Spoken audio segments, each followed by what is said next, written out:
হৰষিতাই এনেধৰণে ভেলাঘৰৰ আৰ্হিত যি তেওঁ নাও সাজি উলিয়াইছে।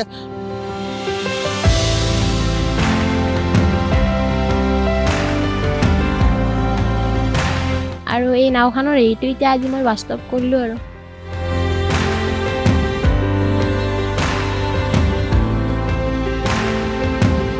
সৰুৰ পৰাই বহুত ইচ্ছা আছিল, কিন্তু নাওখন মই ছবিত মানে কৰিব নোৱাৰিলোঁ। আৰু ছবিত খুবেই কম নম্বৰ পাইছিলোঁ মই, 50ৰ ভিতৰত মানে 21 পাইছিলোঁ মই। সেইকাৰণে চবে বেয়াও পাইছিল, কিন্তু এতিয়া মই ছবিও ধুনীয়াকৈ আঁকি মই বহীত থৈ দিছোঁ।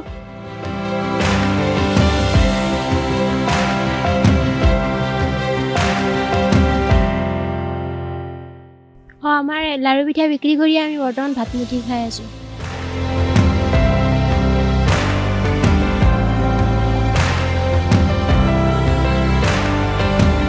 সমাগত ভোগালী বিহু আৰু ভোগালী বিহুৰ পাকখনত দেখিবলৈ পোৱা গৈছে ৰাজ্যত এক উখল মাখল পৰিৱেশ। আৰু ইয়াৰ সমান্তৰালভাৱে যি কোনোৱে ভেলাঘৰ বনোৱাত ব্যস্ত আৰু আন কোনোৱে যদি মেজি বনোৱাত ব্যস্ত দেখিবলৈ পোৱা গৈছে। যিহেতু ভোগালী বিহুৰ পাকখনত এনেধৰণে আমি এক ব্যতিক্ৰমী প্ৰয়াস, এগৰাকী যুৱতীৰ আমি ব্যতিক্ৰমী প্ৰয়াস দেখিছোঁ। আৰু এয়া হৈছে যি ভোগালী বিহুৰ পাকখনত এনেধৰণে যি বৰমুৰিকণাৰ এগৰাকী হৰ্ষিতা শৰ্মা নামৰ যি যুৱতী, এই যুৱতীগৰাকীয়ে যি তেওঁ এখন ভেলাঘৰৰ আৰ্হিত এখন তেওঁ নাও বনোৱা দেখিবলৈ পোৱা গৈছে। এই মুহূৰ্তত হৰ্ষিতা আমাৰ লগত আছে।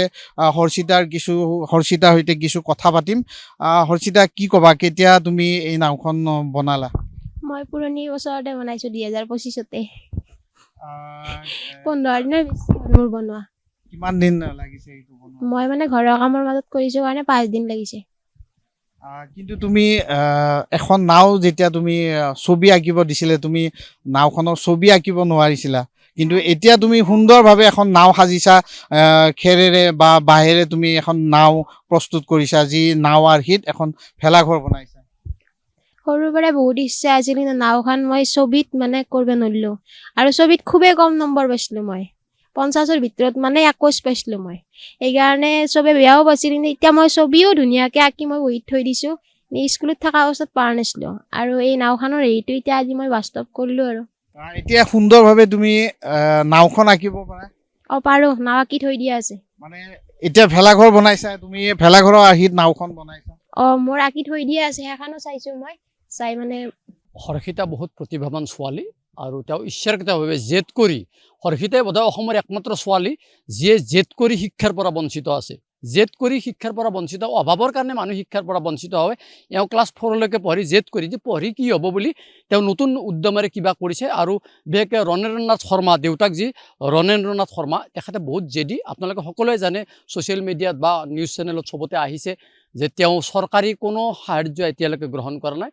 আৰু ব্ৰাহ্মণ পৰিয়াল আমাৰ আছে, সমাজেও আমি ভালকৈ দায়িত্ব ল'ব পৰা নাই। তেখেতসকলৰ এই পৰিয়ালৰ প্ৰতি, হৰ্ষিতাৰ প্ৰতি কিন্তু আমি দায়িত্ব লোৱাৰ প্ৰয়োজন হৈছে। গতিকে মই আপোনালোকৰ চেনেলেৰে আশা কৰিম, অসমৰ মানুহক, যিসকলে প্ৰকৃতাৰ্থত সমাজ সেৱা কৰে, তেওঁলোকে হৰ্ষিতা আৰু দেউতাক ৰণেন্দ্ৰনাথ শৰ্মাক অকণমান অনুকম্পা নহয়, অকণমান সহানুভূতি নহয়, অকণমান দায়িত্ববোধ যেন পালন কৰে।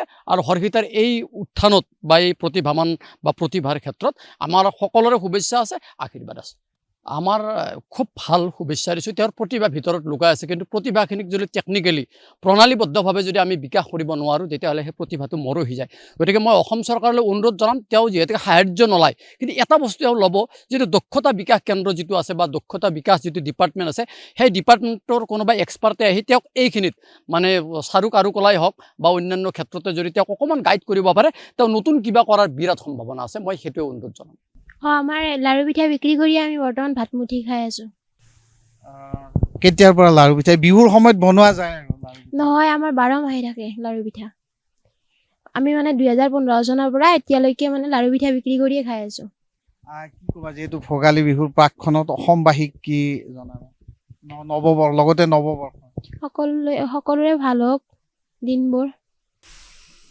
এয়াই আছিলে হৰ্ষিতা আৰু এই হৰ্ষিতা ইতিমধ্যে আমি দেখুৱাইছোঁ হৰ্ষিতা এনেধৰণে ভেলাঘৰৰ আৰ্হিত যি তেওঁ নাও সাজি উলিয়াইছে আৰু হৰ্ষিতা যথেষ্ট কষ্ট কৰা এগৰাকী যুৱতী আৰু তেওঁ লাৰু পিঠা বনাই তেওঁ বিক্ৰী কৰে আৰু এনেকৈ ভাত মুঠি যোগাৰ কৰে আৰু এনেধৰণৰ এক প্ৰতিভা হৰ্ষিতাৰ আমি দেখিবলৈ পাইছোঁ আৰু ইয়াৰ পূৰ্বে হৰ্ষিতাই ভেলাঘৰৰ আৰ্হিত বিভিন্ন তেওঁ প্ৰস্তুত কৰি উলিয়াইছিলে কিবা হাতী বা তেনেধৰণৰ বিভিন্ন প্ৰস্তুত কৰি তেওঁ উলিয়াইছিলে দেখিবলৈ পোৱা গৈছিলে আৰু তেনেধৰণে আমি এইবাৰো হৰ্ষিতাৰ বাসগৃহত আহি আমি উপস্থিত হৈছোঁ আৰু দেখুৱাইছোঁ হৰ্ষিতাই কেনেধৰণে তেওঁ ভেলাঘৰৰ আৰ্হিত নাও প্ৰস্তুত কৰিছে।